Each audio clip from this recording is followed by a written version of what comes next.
Сәлем достар, бүгін осындай шапан тігетін боламыз. Қалта салсаңыздар да болады. Бұл өздеріңіздің қалауыңыз бойынша. Енді лекалдарын осылай шығартып аламыз. Кісерістен осындай бірінші бетінде үлгісі болады. Соған қарап отырып құрастырып аламыз. Одан кейін клей жағып аламыз. Осындай үлгілері болады. Реттік сандары болады ішінде. Мойны, жағасы, осылай жайып аламыз столға. Сосын мына жер көрінбей қалыпты, негізі өлшеген кезде 10 сантиметр болады. Үлгіде қарасаңыздар, 10-да 10 деген сан болады. 4 бұрыш, соны өлшейміз сызық іспенен. Сол кезде 10, мына жағда 10, мына жағда 10 сантиметр болу керек. Ал 10-нан сәл-пәл 11 сантиметрге кетіп қалып жатса, оның ешқандай зияны жоқ. Қиған кезде 0,5 сантиметр тігіске қалдыра отырып қисаңыздар болады. Мен 1 сантиметр қалдырып отырып тігіппін. Сәл үлкендеу болды. Мен 44 размерге тіккенімде. Сол үшін 0,5 сантиметр қалдырсаңыздар болады. Осы жерді бір жағын қиып аламыз, екінші жағына жабыстырамыз клейменен. Осылай бәрін жабыстырып аламыз. Өзімізге қажет размерді қиып аламыз. Ең соңғысы 44, 48, 50, 52, 56 деп размерлерге бөлінеді. Мен ең соң кішкентай размер 44 размер екен. Мен сол размерді қиып алдым. Жабыстырып алдым. Мен осылай лекалдар мен немді сызыптан қағазымды балам. Осылай ұзындығына қоямыз. Матаның енін емес, ұзындығына тікесіне қойып, кромка деген жер болады матаның жанында. Сол бойына қоямыз.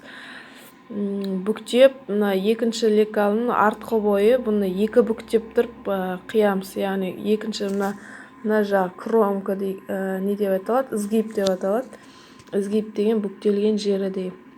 Мынау соның кокеткасы, үстіңгі жағы бұдан бір данадан, астарына бір дана, велюр матадан бір дана қиып аламыз. 23 деп тұрған. Сосын жаңағы белгілері бар, белгілерінде борменен өлшеп белгілеп аламыз. Себебі бұл тіккен кезде қажет болады бізге.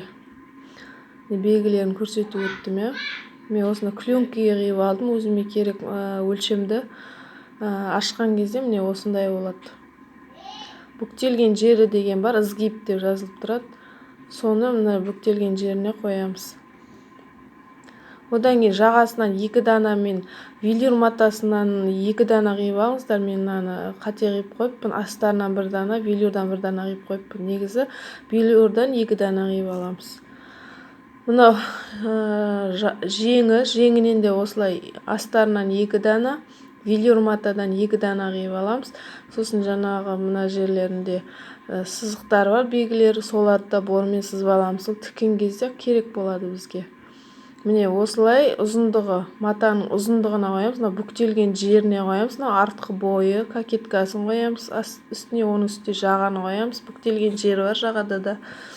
Астыңғы бойына осындай бүктелген жері 22 деген бүктелген жеріне қойып, 0,5 сантиметр, 1 сантиметр тігіске қалдырып қиып аламыз. Мұнадан 2 дана қиып аламыз. Бұл алдыңғы бойы.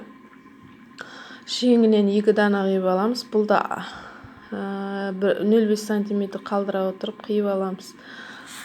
Мен алдын қиып алғанмын, енді просто көрсетіп жатырмын, осылай қоямыз деп. Енді жаңа лекалымызды қойып, астар жағындағы мына жерін қиып алып тастаймыз. Себебі ол жер керек емес. Себебі бұл мына велюр матада бар, сол жеріне бүктеп қойыппын ғой. Сол жерге құрастырып тігеміз. Бүктеп қойған жер астына қарайды. Сол астарменен біріктіріп тігеміз сол жерін. Сол үшін сол жерін лекалдан қиып алып тастаймыз. Сосын жаңағы нелері бар. Аптачкілері бар, лекалда, сол жерлерін белгілеп аламыз. Міне қиып алып тастадым, жаңағы лекалды қойып, сол кезде міне осындай болып тұрады, астары болып тұрады. Сол кезде велюрдің жарты бөлігі астарына қарай кетеді бүктеген кезде. Сол жерде аптачкасы бар, сол жерді тігіп аламыз. Астарында да, велюр матада да дәл сол түсіріп аламыз. Міне қиып алдым. Енді осы жеріне алдыңғы бойынан 2 дана ғой. Бірінші флизелин қолдандым. Мен бірінші флизелин жабыстырып аламыз, себебі қатты болып тұрады. Флизелин емес, негізі дублерин жабыстыру керек. Ол барлық жерде сатылады, дублерин десе. Менде дублерин болмағандықтан флизелин қолдандым. Просто көрсетіп жатырмын, сендер қалай қою екен. Міне осы жерді инемен түйреп аламыз тігуге. Астарынан да дәл солай түйреп аламыз.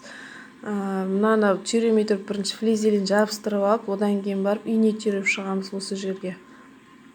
Одан кейін аптачкаларын тігемін. Міне мен флизелин жабыстырып алдым, ине түйреп алдым. Екінші жағында дәл солай ине түйреп аламыз тігуге. Тікпей тұрып басында закрепка береміз, соңында закрепка береміз. Екінші артқы бойында осылай құрастырып ине түйреп алдым. Бұларды да осылай астарында дәл осылай түйреп аламыз тігуге дайындап. Жағасынан велюр матадан екеу, негізінде флизелин жабыстырсаңыздар да болады, жабыстырмасаңыздар да болады. Нәжелерінде жаңа несі бар, аптачкалар бар, соларды тігіп аламыз. Енді тігуге кірісеміз. Тігіп отқан кезде инелерімізді алып отыруды ұмытпаймыз. Тігіске қалдырып кеттік қой, мана 0,5-1 сантиметр, солын бойыменен тігіп шығамыз. Үстіңгі жағын кокеткасын жалғап жатырмын мен, артқы бойының. Одан кейін осылай декоративный тігіс қолданып жіберсеңіздер болады. Сыртынан тігістің жанынан 0,5 сантиметр тігіп жіберсеңіздер өте әдемі болып тұрады. Тікпесеңіздер де болады. Тіксеңіздер өте әдемі болып тұрады. Декоративный тігіс деп аталады бұл. Әдемі тігіс деп, декоративный шов деп аталады орысша. Осылай болып тұрады. Иығына да қойсаңыздар да болады бұны. Енді мынау артқы бойы, мен артқы бойының кокеткасын жалғап жатырмын. Оны да дәл солай сыртындағысын қалай тіктік, солай тігіп аламыз. Декоративный шов тіксеңіздер де болады бұған. Осылай. Менің астарыма мата жетпегендіктен екі түрлі мата болып кетті. Енді осылай тігіп бастаймыз. Бірінші тіккен кезде алдыға артқа бір жүріп аламыз, себебі неміз сөтіліп кетпейді, жібіміз, тіккен тігісіміз. Осылай тігіп отырып, инелерімізді алып отырамыз. Екінші жағында дәл осылай тігіп аламыз. Соңында закрепка береміз. Алдыға артқа бір жүріп аламыз. Енді мына жерінде аптачкасы бар. Соны тігіп аламыз. Екінші жағында да бар, астарында да бар, бәрін тігіп аламыз дәл осылай. Артық жерін қиып тастаймыз. Тігіп алдық. Бүктеген кезде дәл осылай болып тұрады. Артқы бойы да, ішкі бойы астар жағы. Сыртқы бойы ар жағында тұр. Ашқан кезде мынандай болып тұрады. Бүктеген кезде осындай болып тұрады, жанындағыдай болып. Аптачкаларын тігіп алдық. Енді иықтарын біріктіріп тігіп шығамыз. Астарына